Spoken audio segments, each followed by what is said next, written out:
अस्सलामुअलैकुम दोस्तों, आप देख रहे हैं द एनालिस्ट। दोस्तों, हम आज की वीडियो में आपको बताएंगे कि क्लैश ऑफ सिविलाइजेशन क्या है। दोस्तों, क्लैश ऑफ सिविलाइजेशन एक नया नज़रिया है जिसने 21वीं सदी के आगाज़ पर लोगों को अपनी तरफ मतवज्जो किया।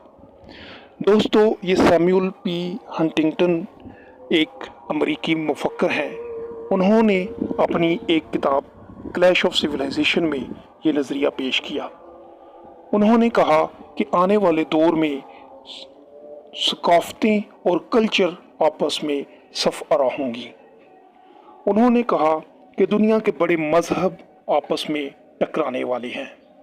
दोस्तों, इससे पहले हमने देखा कि जंग अज़ीम अव्वल हुई, जंग अज़ीम दोम हुई और उसके बाद फिर सर्द जंग का आगाज़ हुआ। दोस्तों, सबसे लंबी लड़ी जाने वाली सर्द जंग जो थी वो 1945 से शुरू हुई और 1990 के करीब उसका इख्तिताम हुआ। दोस्तों, ये सर्द जंग जो थी ये नज़रियात के ऊपर लड़ी गई। दोस्तों, इसमें एक तरफ अमेरिका था जो सरमायादाराना निज़ाम का हामी था और उसका प्रचार करता था, और दूसरी तरफ कम्युनिज़म का प्रचार करने वाला रशिया था। दोस्तों, आखिरकार रशिया टूटा और सरमायादाराना निज़ाम को फतह हुई, और उसके बाद एक मुफक्कर ने एंड ऑफ हिस्ट्री का एक नज़रिया पेश किया कि दुनिया में अभी हर नज़रिए का इख्तिताम हो चुका है और अब अमरीकी नज़रिया जो है वो दुनिया पे हमेशा के लिए फतह पा चुका है, और दुनिया इससे आगे मज़ीद कहीं नहीं जाने वाली और ना ही कहीं जाने का इरादा रखती है, क्योंकि जो सबसे बेहतर नज़रिया है वो अमेरिका का नज़रिया है और वो दुनिया पर पूरी तरह से फतह पा चुका है। लेकिन इसके बाद से सैमुअल पी हंटिंगटन ने एक नया नज़रिया पेश किया। उसने कहा नहीं, दुनिया ख़त्म नहीं हुई, बल्कि अभी क्लैश ऑफ सिविलाइजेशन का आगाज़ हुआ चाहता है।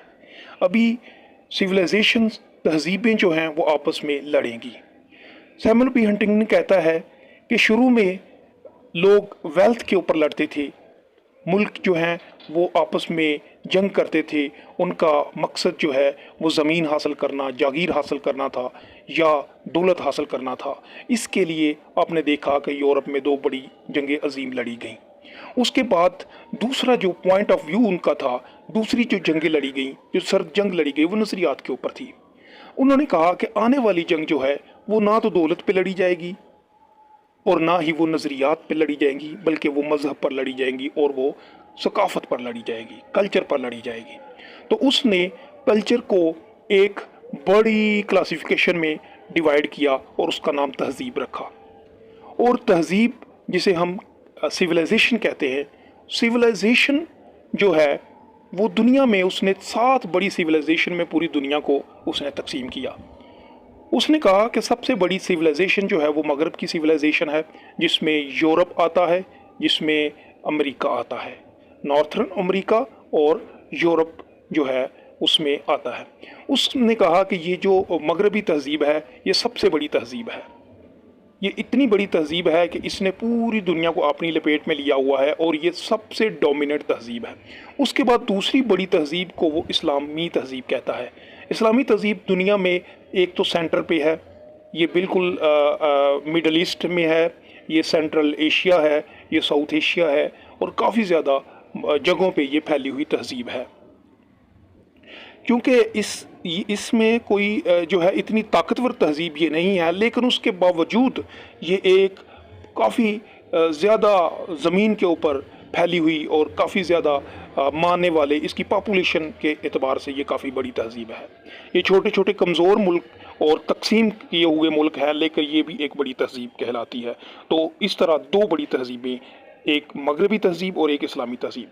उसके बाद एक बड़ी तहज़ीब जिसका वो जिक्र करता है वो कहता है चाइनीज़ तहज़ीब। वो कहता है उनका मज़हब जो है कन्फ्यूशियस दोस्तों एक मुफक्र था, एक चाइनीज़ मुफक्र था, एक चाइनीज़ स्ट्रेटजिस्ट था, एक चाइनीज़ पॉलिटिशियंस कह लें, एक चाइनीज़ लीडर कह लें, कि उसको चाइनीज़ उसके नज़रियात के ऊपर बड़ा बिलीव करते हैं और उनके मज़हब को उसी के साथ जोड़ा जाता है।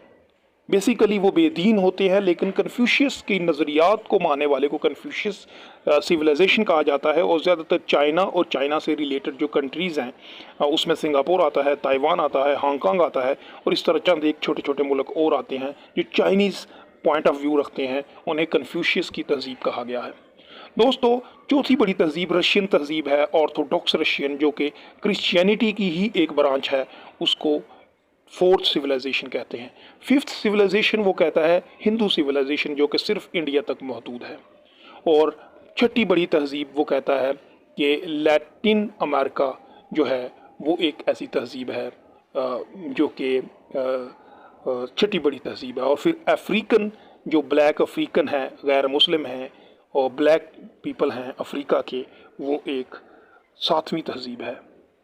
दोस्तों, इन सारी तहज़ीबों में वो ज़िक्र करते हुए आखिर में ये सम अप करता है, वो कहता है कि देखो, जो इस्लाम है और जो चाइनीज़ तहज़ीब है, इनकी आपस में दोस्ती बनती जा रही है, जो कि मगरब के लिए बड़ा ख़तरा है। वो कहता है इस वक्त तो हमारा मगरब जो है वो सबसे ऊपर है, लेकिन अगर हम कल को फेल होंगे, अगर हम कल को शिकस्त खाएंगे, तो या तो हमें इस्लामी तहज़ीब शिकस्त दे सकती है और या हमें चाइनीज़ तहज़ीब दे सकती है। ख़ास तौर पर वो चाइनीज़ तहज़ीब को भी नहीं कहता कि वो उनको शिकस्त दे सकती है, वो कहता है कि इस्लामी तहज़ीब से हमें ख़तरा है। और स्पेशली जब चाइनीज़ तहज़ीब इसके साथ फ्रेंडशिप में, दोस्ती में आ जाए, तो फिर हमारे लिए ये बड़ा ख़तरा साबित हो सकती है। दोस्तों, कुछ लोग इस कहानी पे बिलीव करते हैं, कुछ लोग इस पे अभी बिलीव नहीं करते। कुछ लोग कहते हैं कि हाँ, चंद एक दुनिया में जो बड़े बड़े इवेंट हो रहे हैं, चंद लोग बड़ी बड़ी जंगें हो रही हैं, अगर हम इसराइल और फ़लस्तीन की बात देखें, अगर हम पाकिस्तान और हिंदुस्तान की लड़ाई देखें, तो इसको देखने के बाद हमें आइडिया होता है। और अगर हम अज़रबैजान और अर्मीनिया देखें, वहाँ पे भी अर्मीनिया के लोग जो है वो ऑर्थोडॉक्स रशियन सिविलाइजेशन रखते हैं और अज़रबैजान जो है वो इस्लामिक सिविलाइजेशन है। तो वो कहते हैं कि ज़्यादातर जो है वो हमें कई जगहों पे ऐसे नज़र आता है कि सच में सैमुअल पी हंटिंगटन का नज़रिया जो है वो होल्ड करता दिखाई देता है, वो सच होता दिखाई देता है, और आने वाला दौर वाकई ही मज़हब के ऊपर जंगों का दौर है। लेकिन दोस्तों, कुछ लोग इसको बिलीव नहीं करते। कुछ लोग कहते हैं कि नहीं, नज़रियात अभी भी होल्ड करते हैं। जैसे कि वो कहते हैं कि कोरिया में देखें कि एक नॉर्थ कोरिया है और एक साउथ कोरिया है, लेकिन अभी भी चूंकि उनका कल्चर एक है, लिहाजा उनको एक सिविलाइजेशन में होना चाहिए, लेकिन ऐसा नहीं है। वो 1951 से लेकर आज तक वो फुल अपनी दुश्मनी के ऊपर उतरे हुए हैं, और वो एक ही कल्चर के हैं, लेकिन उनका नज़रिया उनको डिफरेंट करता है। एक नज़रिया जो है वो वेस्टर्न कैपिटलिज्म पे बिलीव करता है, और एक ऑटोक्रेसी पे बिलीव करता है, कम्युनिस्ट, सोशलिज्म, इन चीज़ों के ऊपर बिलीव करता है। लिहाजा ये नज़रियात की जंग है। तो अभी भी कई जगहों पे आपको ऐसा नज़र आता है। अभी भी आप देखेंगे कि इकोनॉमिक्स के ऊपर लोग, वेल्थ के ऊपर लोग, अपने मफाद के ऊपर, नेशनल इंटरेस्ट के ऊपर लोग जो है वो अपने फ़ैसले करते हैं। जैसे कि अगर हम देखें कि बहुत ज़्यादा अरब ममालिक हैं, बहुत ज़्यादा मुस्लिम ममालिक हैं जो अपने नज़रिए, अपने इस्लामी नज़रिए को अहमियत नहीं देते, लेकिन अपने रियासती मफाद को देखते हैं। अगर हम कश्मीर का ही फॉर एग्ज़ाम्पल मसले को उठा लें, तो इसमें हमें नज़र आता है कि अरब कंट्रीज़ कभी भी आपको, ख़ास तौर पर सऊदी अरब, कभी भी आपको जो है वो कश्मीर की साइड लेता हुआ दिखाई नहीं देता। क्यों? ऐसा क्यों है दोस्तों? ऐसा इस वजह से है क्योंकि उनको हिंदुस्तान के साथ तजारत करनी है, और उनके मुआशी मफादात जो हैं वो हिंदुस्तान के साथ ज़्यादा जुड़े हुए हैं।